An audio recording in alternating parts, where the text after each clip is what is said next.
Diplomacy is a universally acceptable tool of engagement among nations and international organizations. Thus, career diplomats are highly respected the world over as a result of their immense contributions in ensuring world peace and security. For Ambassador Adamu Onuzi Shuaibu, his interest in journeying from a rustic community of Abuja in the FCT to diplomatic limelight over the years is a feat worthy of emulation by the upcoming generations. From birth and childhood memories in his community, his parents, through the simple and purposeful parenting they exhibited in his formative, charted the course of life that he had pursued ever since.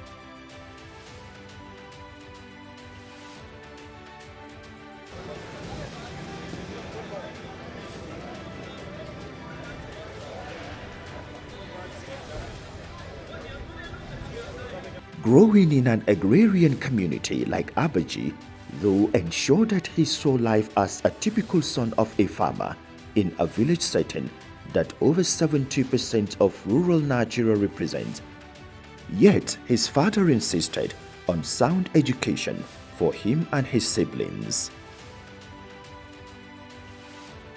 My childhood was not very easy. It was not easy. We are born into a family of farmers. We go to farms every day. But one good thing I cannot forget is that my father is a determined person. That is Alhaji Shuaibu. He's a determined person. All his children must go to school, irrespective of the hardship or finance. He's tried to make sure his children are educated, which I'm one of them. Not only one of them, one of the first child of my father. I'm equally the first child of my mother. Yes, primary school was a bit woozy, but secondary school is not as easy as that. I studied in government secondary school, Cotton Karfe, now Kogi State. Abuja used to be under Kwara State in those days. I did my secondary school in Cotton Karfe from 1, 2, 3 to 5. Then it was 5 years in secondary school. It is in the backyard of Cotton Karfe. There are mosquitoes and other things, but we endure. After that, I finished my secondary school, no job, no money to further education, but luckily somebody assisted me to give me a job as an auxiliary teacher. I told him, I did not attend teachers college. He said, no, we will educate you. We will just train you for 3 days or that, and you will start teaching. And behold, when I enter class, it's like, as if this person is trained as a teacher. In writing less notes, some of the teachers, those who attend teachers college, sometimes comes to me, to my house. We will do it together. We will do it for them before we enter class. That we were there, we were teaching, but my mind is not in the teaching. So if I have gotten admission as I started pursuing my further education, I could have been the first set of Federal Polytechnic, Nasarawa. I could have been the first batch, but I was not taken. I struggled again with College of Education, Mina. I got the admission, but because I'm not an indigenous of Niger State, we were denied. So I was there on my own. A friend, he's a custom officer now, by name Salu Ibrahim Abaji. He was in Sokoto, and he got me a form that I should come to Sokoto. I said, university? He said, yes. I have tried even the Polytechnic, College of Education, they did not take me. You are talking of university. He said, the form is just 5 naira. And one day he wrote a letter because there was no GSM, no telephone to communicate, except when somebody is coming home, they will write a letter. And then he said, prepare and come. Your name is on the notice board that you have been admitted. That is how I got to Madam Fodio University. Now, the sponsorship. Thus, his academic pursuit through primary and secondary schools all the way to Usman and Fodio University, Sokoto, did not only fit into the pattern of the desire of an insistent father, but also prepared him for a career in foreign service. I want to say categorically that God was with me. My father was saying, now that you have finished, I did not know what you read. Because his education, he says, those standard 4 educations of old days, that is what my father did. He didn't go to this normal secondary school. So to him, it's difficult to get a job in Nigeria. I'm talking of since 1990. Because after 1991, I went for NYC. I finished my NYC in 1992. And he was telling me, I don't know anybody in government that can help you to get a job. And I told him, I said, God that made it for me to finish my university, He will find me a job. And if I did not say God is with me, then I'm ungrateful. I will always be in my house, either sleeping, somebody will come and wake me that your attention is needed. And I will go there, they will say, go and bring your CV. Sometimes I will be somewhere, they will come and invite me that they are looking for you. They say they need your CV. Within a period, I had 3 appointments in my hand. When Babangida created this SDP and NRC, I was a member of the executives, not political executive, but those to reorganize the party before the party people, the politicians will come and take over. So I worked for that period. They gave us 5 months to reorganize the party, and I partake in it. Then at that same time, again, I got a job as a personnel officer and posted to Abuja Area Council. While I was preparing to go and report, another job came out that I should go to Lagos and start a job. We were sent to Lagos for Foreign Service Academy. I was employed as a Foreign Service officer in the Ministry of Foreign Affairs. So I told God, and I did my prayer to say, thank God for what He has done in my life. So out of these 3, I have to forgo the 2 and take 1. Providence and the upright upbringing bestowed on him by his parents were major factors that shaped his career path. Thus, his sojourn in the diplomatic world could be rightly described as a divinely ordained one. From his diplomatic training, which is a major prerequisite for a career in foreign service, to his first foreign posting on behalf of his nation, his personality, which is an embodiment of humility and forthrightness, placed him in good stead in his chosen career. Since diplomats are representatives of their nations that are expected to be well grounded in diplomatic protocols in order to ensure that they don't bring the image of their country into disrepute, thus an unblemished career as envoy is usually highly desirable for every seasoned diplomat. As he traversed different parts of the globe on behalf of his nation, carrying out his diplomatic duties, Ambassador Adamu Onuze Shuaibu did not only acquit himself excellently, he brought home to the country a lot of useful recommendations back to the country. When I was in Dublin, European Union kind of things, during the European Union, Dublin or Ireland is the second to hold the position of the presidency of European Union. And it's only Nigeria that they invited to be attending their meeting for 6 months. And I was delegated to be covering that meeting. I covered that meeting for 6 months. And our report came here. That was part of the contribution of Nigeria toward the creation of African Union, because African Union came after the European Union. So some of the ideas they have there have been written my report, vetted by the ambassador, and we sent it to the. So I've been doing that.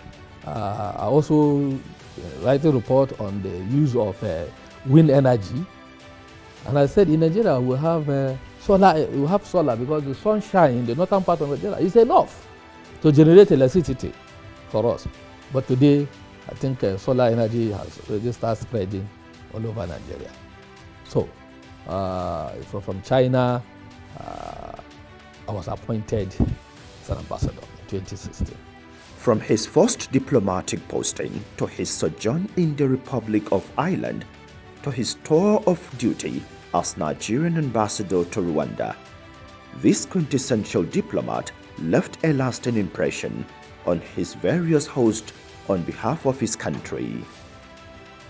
Then I did my attachment in Niger Republic, 1998. But while we are there, they decided to say, okay, let them convert our attachment to full posting. And we started the second year because full posting is 3 years. So we are in the second year again. They said, no, we should come back. So we have to return after 2 years. Then I have worked in various departments. When I came here, I was in PRS, Policy Research and Statistics. That is the first department after when I left for this. I was in trade and investment before leaving for the attachment. And when I came back, I was in Policy Research and Statistics. It was from there I was posted to Ireland, Dublin. I was there for 3.5 years, and I came back again. When I came back, I was sent to State House to work, and State House, the person I was to work with, I couldn't see him for 3 months. So I said, no, if I don't know where I'm going, I should know where I'm coming from. So let me go back. That was how I was returned back to the ministry, and from the ministry, they said the Accountant General of the Federation is looking for a senior officer to be chief protocol. And I should not say no, because they have communicated with some of my colleagues and they have rejected. I said, okay, no problem. So that was, I find myself in Accountant General of the Federation's office as the chief protocol. He was a primary school teacher. He grew up, even in school, because I was with him even before he got married. So I learned so much from him. That did not, his background did not deter him in achieving what he has achieved today. I lived with him even when he had his first posting to the Niger Republic. I was with them from time to time. I will visit, I will spend some months before I come back. So I know him to be a very humble person. The demanding and inherent nature of diplomatic service did not in any way impact negatively on his family life, as he is widely celebrated as great family man. We started the journey from the scratch root, but now alhamdulillah, he's a man that is honest. He like justice, he cares for people. As you can see, you came here now, you see how we are all looking. I just have to say thank you to him for having him. He is a very good father, good husband. He takes 100% the responsibility of his children, as well as we, the wife. He always takes care of us. Good son, good husband, good father, good neighbor, good friend, good colleague. That's how he is. He was my friend before he be a husband to me. A great man, a humble. I appreciate so much about him. One of the things why I always remember is his kindness. He's a gentleman. And I love the way he treats people. I learn a lot about life with him. He's been a great father. I'm his third son out of 8. Yeah, out of 8. So I have like 2 older ones and then like the rest of them younger. So he has been taking care of my education since from birth till now. And I'm being so grateful for that. He has taught me not only like taking me to school, he has also told me like things about life and how to appreciate the little things, everything that comes from people. So mainly I've seen that he's been a great father. He's very funny when he's at home and with family. He always asks you, when he knows that you're not looking happy or so, he'll always try to make sure you look happy and you're all right, you don't have any problems or issues. So generally, he's just a good dad. My dad is a very good person. He takes care of us. He looks after us very well. And I pray to God Almighty that until I become a doctor, and when I become a doctor, I will always help him. His immense love for his people is not restricted to his immediate and extended family alone. His home community in Abuja and FCT at large has benefited from his good nature. When he was Nigeria ambassador to Rwanda, I know what he has done that benefits the ordinary people of Abuja, especially the people who are the people primary distance. He did by buying textbooks, exercise books, and share it across all the primary school in Abuja area council. That I know he has done it. And for somebody to have done that care, he has a special interest in education. So, and for a very long time, they have been praising him for that singular aspect of this thing that he has done for them. And even the small, we're talking about 5 good years ago now. So you can imagine now some of them are now in secondary school and they have fully benefited from that largesse. So I think he has contributed in no small measure to upliftment of education in Abuja Area Council. His impact on the international arena is not limited to his diplomatic posting alone, as he also contributed to the well-being of the nation through his role as a protocol officer in the State House. He remembered with nostalgia a particular incident that he had to put down his feet firmly in order to save the nation from a great embarrassment during a trip by a sitting vice president. Something came up, and I thank God was with me. I used my experience. Otherwise, the vice president will enter a mess. What is it? I was in my room, and then my boys came to me to say that the vice president has been invited to go to see a minister of Islamic Affairs of Kuwait. I said, no, leave that thing, cannot happen. And they just, okay, if you don't get up, this thing will happen and it will be a mess. I said it will not happen. So I stood up. When they pressurized me, I stood up, dressed, and I went to his room. He was not out yet, so I went back. I was going in and out until the 4th time. His sitting room in Kuwait there was full to capacity. All the SAs, all the Minister of State of Nigeria was there, our ambassador was there, our permanent secretary was there. All the place was full of with all the people.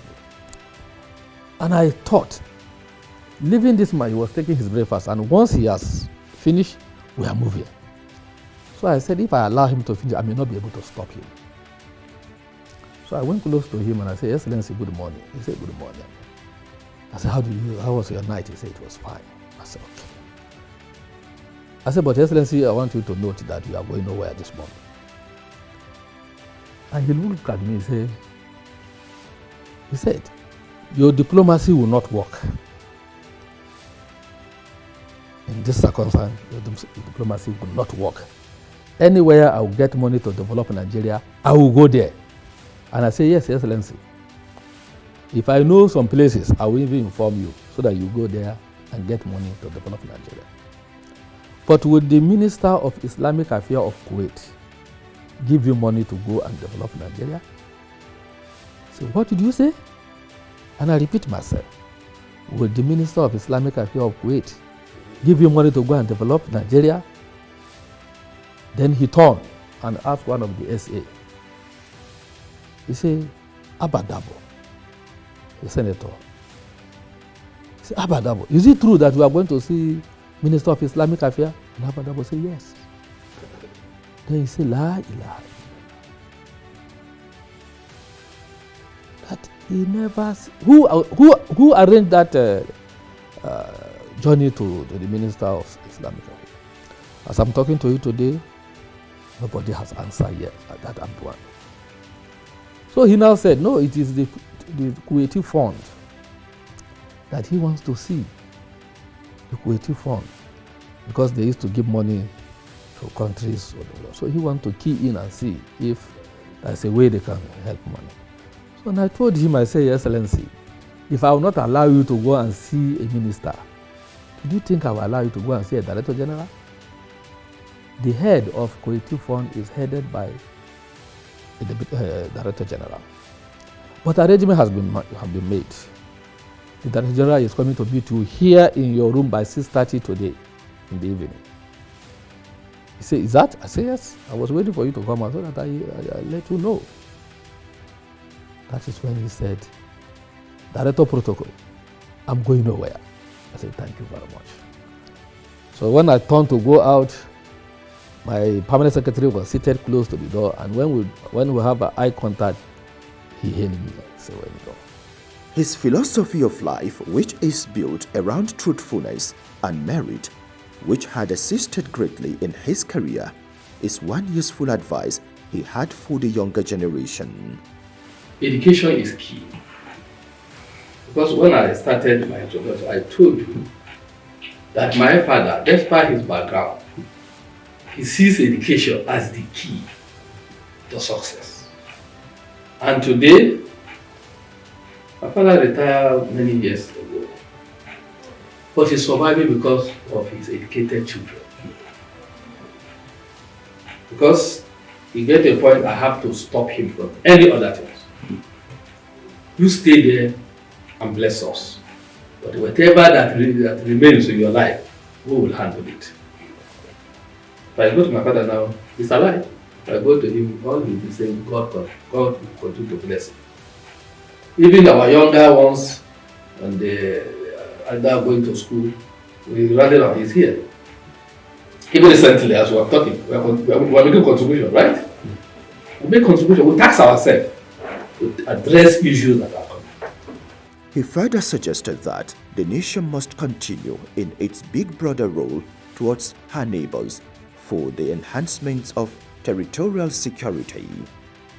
Nigeria, as a country, need to be sensitized on the rules of foreign relations. I was in Malawi middle of this year, and when we are meeting with Nigerian community, and they were saying that Nigeria, you say it doesn't have money. Nigeria, you say it doesn't have money. But they are giving Nigerian Republic money to do some things. That why should that be? I replied them and I said, it's because you don't know what relationship is all about. That American can borrow money to help his friend to achieve his goal, that is, his friend in another country, to achieve his goal, not because America is rich. Today, America is the most highly indebted country in the world. They can borrow money to take care of another country, not because they have enough, but because they want to keep that friendship continue. And the first country that you should make your friend should be your neighbor. When Gaddafi was alive, Gaddafi approached Niger Republic that he wants to dam the river Niger so that Niger Republic can have their own power supply steady. But because Nigeria has taken Niger as her brother, Niger Republic refused to accept the offer of Gaddafi. And that is why today, even when we don't have light here, light is still going to Niger Republic. Some part of Niger are being powered by Nigeria. When your enemy want to attack you, the first they will have to make as their friend is your neighbor. So if you don't want to be attacked by outsider, then keep your neighbor as your brother, as your friend. For this quintessential envoy, as he began his next tour duty as the Deputy Head of Mission in the Nigerian High Commission in the United Kingdom, his journey as that little village boy from Abuja that has rose through the ranks in his career, his exploits and achievements had indeed set him apart, not just as an illustrious son of Abuja, but also as one of the heroes of Abuja, worth of celebration.